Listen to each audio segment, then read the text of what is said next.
I am so jazzed about this moment because this is the lesson where our story comes to life.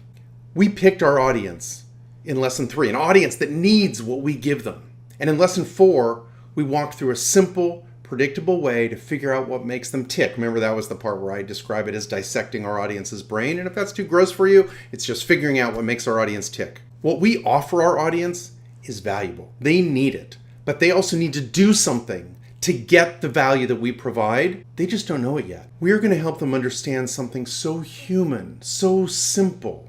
We're going to help them understand that doing what we need them to do is the action that is honestly in their best interest. Doing what we want them to do is going to make their life better. We just need to connect what they believe, what they desire, what they hope for, what they need with what we offer. And that's what we're going to do in this lesson. So here, in lesson 5, is where we build that story. This is where we create the structure of your story, the story that becomes the main message you can use over and over and over again, from a conversation of just a few minutes to a content driver for your whole website or even some sort of formal presentation. This is the step where we connect what makes us special to what our audiences want, to what they need, to what they crave. And I have never seen anything like this done just as simply and as effectively as what we're about to cover. So this is the step where we're going to map. I use that word a lot, so I just want you to get used to it. It just means connect, but where we're going to map the desires of our audience to our value. Now, if you want to be persuasive and you want your ideas to win, this is the step that's going to separate you from almost everyone else, right? This is the step that automatically tailors. And that's the real key thing, right? It's tailoring your message. You've got all this basic stuff that you know about yourself and about your company. This is the process. This is the lesson that automatically tailors your stuff, your content, all the things that make you special, tailors it to your specific audience. It's wildly more effective that way and wildly more persuasive. And we're going to do it in this sort of deliciously low-tech, old-school way to make sure the purity and the simplicity of this approach gets kind of deep into your bones. As I've said before, this is new to you. So we're going to go through it step by step, and we're going to go slowly and take our time. And for this first audience, that's the way you'll do it. You're going to do it in a manual process. And if you have a second audience, you'll probably also go through those steps once again. But after you do it a few times, and as you think about your audience desires the same way we did in the last lesson, you're going to start to connect to your audience desires with the things that you can offer. And you're going to be able to do it more and more quickly. And eventually, because this is a new era of your life as a more persuasive person, eventually you'll make those connections so quickly, you'll do it almost automatically in conversation. And as you build that skill, you are literally becoming more persuasive and more influential every day with every person you meet. Now look, anytime I make a big claim like that you'll be able to connect these dots and connect to your audience almost unconsciously, anytime I say something like that, I always put pressure on myself to make sure that you and I can really both believe it. And for that, I'm just going to go back to a comment I made in a previous lesson. When you're talking to someone you love, you probably have heard yourself start to say something like, "Honey, you're gonna hate this, but..." What comes out of that is you do know how to adjust your story automatically to fit what someone cares about. And you probably do it way more often than you realize, which means, yes, you are doing it almost unconsciously. We're going to give you that same kind of superpower with all of your most important audiences. You're going to be more persuasive. You're going to be better at connecting with all sorts of people. And when you do that, you won't just improve your business, you're going to improve your life. And I'm sorry to push this so hard, but it's so critical to your long-term success. The reason this works over and over again with our most important audiences is we are not tricking people. We are connecting with what people want and need. So we're truly helping them. We are persuading people to do what's in their best interests. So we're not just helping ourselves, we're helping all the people who matter to our success. Please tell me you like the sound of that, okay?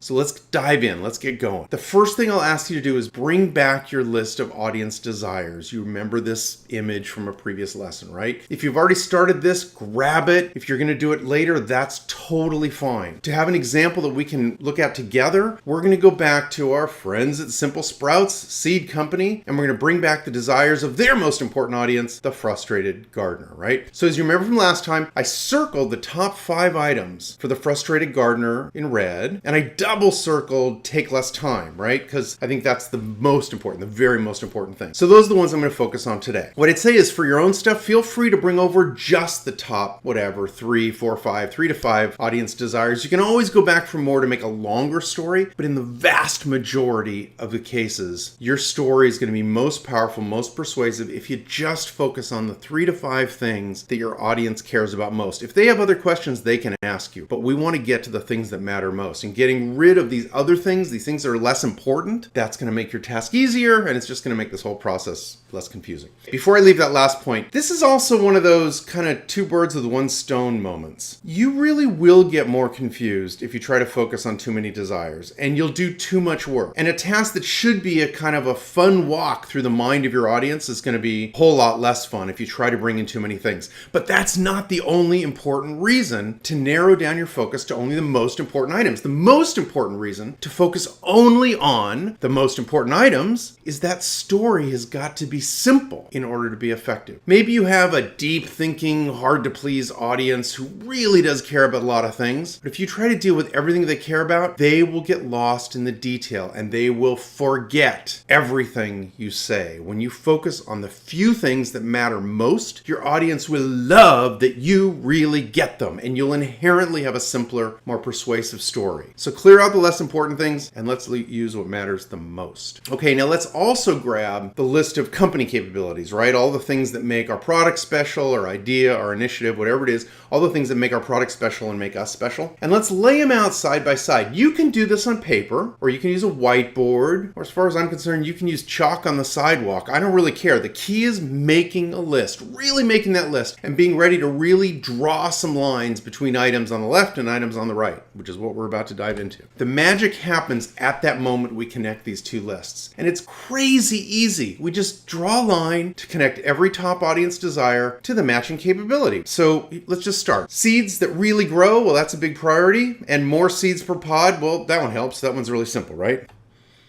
Eat what we grow, that was a desire. Eat what we grow, well, that's edible plants. Check, that's easy. And by the way, I encourage you to actually draw these lines, draw lines between these items on your own sheet with your own information. I gotta say, as adults, we don't draw lines between things much anymore, right? So maybe it'll kind of feel a little funny the first time. Please don't let that hold you back. I do this, and I have done this exact exercise just like this with CEOs and the heads of giant organizations. No one pushes back because they see the immediate staggering value. Everyone gets on the same page with what matters most. What does our audience want, and how do we help? So let's finish up. Don't get too dirty. Well, that's one of our big benefits, right? So that connects to our wrappers, right? That's core to who we are. Connect my kids to nature. That's one of those places where we get lucky. In lesson 2, one of the things I said was reconnecting people to the earth was part of why we started this company. This is exactly the kind of thing that Simon Sinek, maybe you've heard that name, Simon Sinek, he calls starting with why. Why does our company exist? If you're interested, and I really hope you're interested, just go to YouTube and search for the phrase, start with why. Start with why. And Simon is going to be the first hit. You're probably going to see a few different versions where he's done it in different locations to different audiences. So my 2 cents is really simple. Just watch whichever one has the most views. You're going to get the idea really quickly. The video's short. It's really good stuff. Anyway, if you have an audience who cares deeply about something that also matters to you, remember they said connect my kids to nature. We said it was going to reconnect people to the earth, right? Those are kind of connected. If you can find a place where something that matters to them is part of who you are, your core, don't hide that passion. You will have customers or collaborators or just friends for life, all right? All right, so finally, we hit our number 1, double circle desire, save me time. As I'm going to talk about elsewhere, save me time is such a universal desire nowadays. Never miss a chance to help there and never miss a chance to talk about it. In our case, our core concept of pods that have seeds and dirt and fertilizer, it delivers on that top desire of save me time. And I promise, when my core concept matches one of my audience's top desires, I probably don't have to tell you, right? It makes me smile. I know it's going to be the start of of my story. On the off chance you don't have a capability that matches a top desire, and you know what, that could happen. You're in control. This is your business, right? You can always refine your idea or your product to match what you know your audience needs, and now you're doing it from a point of strength, from a point of knowledge. And the key is that you know it now, not after they say no and you're trying to figure out why. All right, so the lines are connected. Here's what I ask you to do. Just take a moment and pause and breathe and think about the power of what you're doing here by simply drawing lines from the top things our audience desires to the great things our idea offers. We know how to tell people exactly how their priorities will be served, how their problems will be resolved, how their life is just going to get easier because of our idea, because of the benefits of what we want that audience to do or buy or approve or just believe. This is absolutely massive, and it's totally different from what, at least in my experience, vast majority of people do. This single, simple step raises you way above the crowd. Okay, one last point about matching. Sometimes multiple benefits of our product or our idea or our initiative, multiple benefits, multiple things that make us special, work together to satisfy an audience priority. And when that happens, it's totally fabulous. It's fabulous because your audience is telling you how to build your story. Benefits that work together to deliver an audience priorities almost surely belong next to each other when you tell your story, right? I mean, that's pretty simple. In our example, I'm going to add 2 more lines. I know that one of the best ways to connect kids to nature is also to get them to eat what they grow. So I'm going to add that line. It would, in our case, there's lots of kids that don't like vegetables, but when they grow it, they suddenly get really interested, right? So that's going to be valuable. That's another one. To keep people excited about eating what they grow, we also send out these monthly recipes. So I'm going to add that, and I'm going to match that up too. And at this point, I know you know how to do this, so I'm just going to blow through it. But just to be complete and maybe to avoid some emails telling me that I left this out, I'm also going to connect seeds that really grow, which is one of those top level, very spoken desire seeds that really grow. I'm going to reconnect that to we recommend varieties to fit your location. And actually, for that matter, we can even connect that to some of our support things, our phone, our tutorials, and our guarantee, right? Just to make sure we've got a full picture. These are all the ways, the things that make us special help deliver on the things that are important to the audience, right? And here's the good news. Even with super important topics, like your business, right? What's more important than that? Even with super important topics, mapping audience desires to your capabilities, it ought to take like 30 minutes. 30 minutes flat, maybe less, maybe a lot less. And it's going to be one of the highest value half hours you can ever spend. Up until now, this technique should be kind of fun, right? But here's the one part that you may kind of hate a little bit. It's always the part that kind of makes me antsy, right? After you draw those lines from all the top audience desires to the applicable capability or benefits you offer, you're almost surely going to have some orphans in your capabilities list. That is, you're going to have some things in your capability list that just have no lines attached, right? Simple as that. This is as powerful as it is painful. You found benefits or capabilities of your idea that don't directly support the conscious audience desires, don't directly support their priorities. And don't worry, this doesn't mean these benefits aren't real. It certainly doesn't mean you should take them out of your idea or out of your product. It just means these benefits don't directly support the most important, conscious, top of mind desires of your audience. So while they may make your product, your idea, your strategy more complete, and you know that because you designed it, they've not earned their way into being part of our top level story. So I refer to these things as orphans, so prepare yourself. Orphans may sometimes be something you really like, maybe even things you designed yourself, things that you find really important, but still, they got no lines attached. So okay, so how do we finish? We take a breath, we relax, and we eliminate the orphans.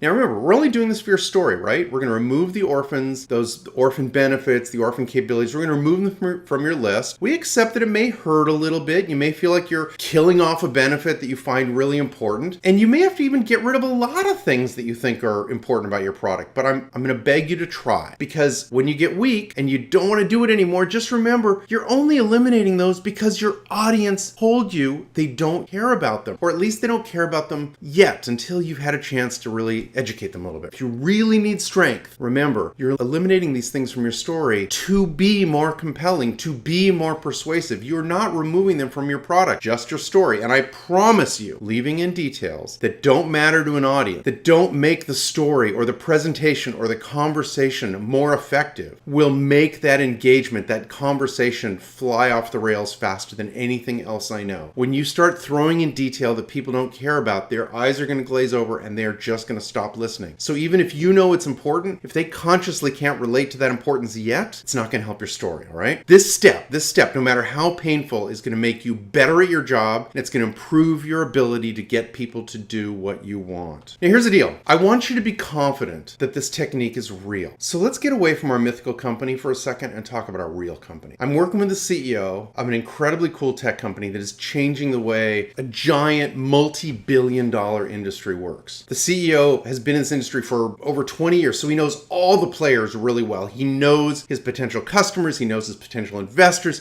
he knows what they do every day, he knows what frustrates them, he knows how he can change their life. With his engineering team, he made a product that's going to make all these people more efficient, that's going to make every person who uses his product better at their job. And he's a smart guy. He knows a great product is no guarantee that he gets to earn the right to revolutionize his industry. And he also knows everyone's busy, and he knows they've heard big promises before. So he knows each audience needs a slightly different story, and the question is, what story? So he went through my process, and he generously allowed me to use his final mapping after blurring out just enough details so you can hide what he's really doing in his company. And I'm showing it to you so you know that a real, well-funded, industry-changing company can use the lessons of this course just like you are, so your company should be using these lessons too. Before I jump away, it's worth noticing that what looks like a long and complicated list of desires on the left, you see, if you check on the list, there's a lot of stuff. Remember, we said like 3 to 5 things, right? Why are there so many? His left side is long because he created a single list on one piece of paper for 6 different audiences. So each of those bold ones you see on the left, those are actually different audiences. So they range from the second one only has 2 priorities to others that have the 4 or 5 items. And so I just don't want you to think that he's suddenly doing this with way more desires and more priorities than you are. He's narrowed down the list of what makes his product and company special to the small number of things on the right, and then he's got multiple audiences on the left. But the approach is identical. The approach is the exact same thing. Best of all, I love this part. Best of all,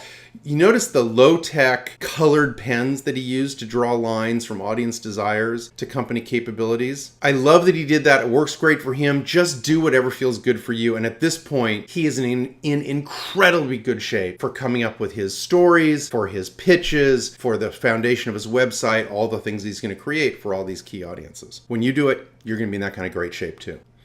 And at this point, once you've drawn those lines, you are in the same fabulous position that CEO is in, because you are done with what I call the story structure, right? I say structure because you know exactly the content for your persuasive story. You know exactly the topics you're going to cover, and you even have a starting point for the order that you're going to cover them. All right, you don't have the exact words yet, and that's next, but what you have is something far more valuable. Completing your structure is by far the hardest, most important, most powerful step in creating persuasive story to get people to do what you want them to do. It is a timeless skill that most people, and I'm sorry to say even most marketing people, they never master. And you've done it easily, one step at a time. Whether you are selling a product, getting approval from your board of directors, or getting 1,000 people excited in your keynote presentation, the lines you've drawn will become the first draft of your story. In the next lesson, we're simply going to turn each of those lines you drew into words. Each line you drew from left to right, each line is going to become this natural, conversational, easy to understand sentence. I cannot overstate how much easier it is to pick words when you know your structure is right. You'll be confident, and you should be confident. I am not exaggerating when I say in 20 years of using this process, it has never failed me. I get nervous. When I start a project, I'm always nervous. Is it going to work? Can I figure out what people want? Can I figure out what that audience needs? Can I figure out how to persuade them?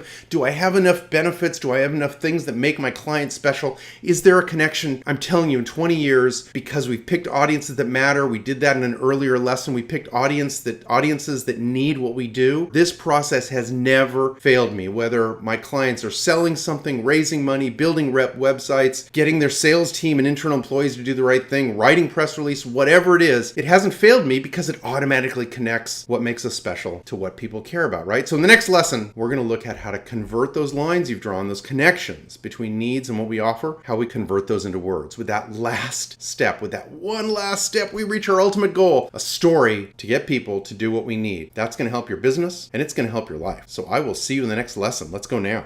And you are in an incredibly powerful position too, because you are done with what I call the story structure. I call the story structure because you know exactly the content for your persuasive story. You even know the order of the points that you're going to be making. You don't have the exact words yet. That's totally okay. We're going to cover that next. But you have something far more valuable, because completing the structure is by far the hardest, most important, most critical thing you can do on your way to a persuasive story. It is a timeless skill that most people, even most sales and marketing people, never master. And you've done it easily, one step at a time. Whether you're selling a product, getting approval for one of your initiatives, or trying to get 1,000 people excited at your next keynote, whatever it is, the lines that you've drawn are going to become the structure of the story that you will offer them. In the next lesson, we're simply going to take all those connections, all those lines, and we're going to put them into words. We're going to do it simply, and we're going to do it easily, because we're going to be conversational, and we're just going to talk to our audience. I cannot overstate how much easier it is to create your story when you already have the structure. You'll be confident, and you should be,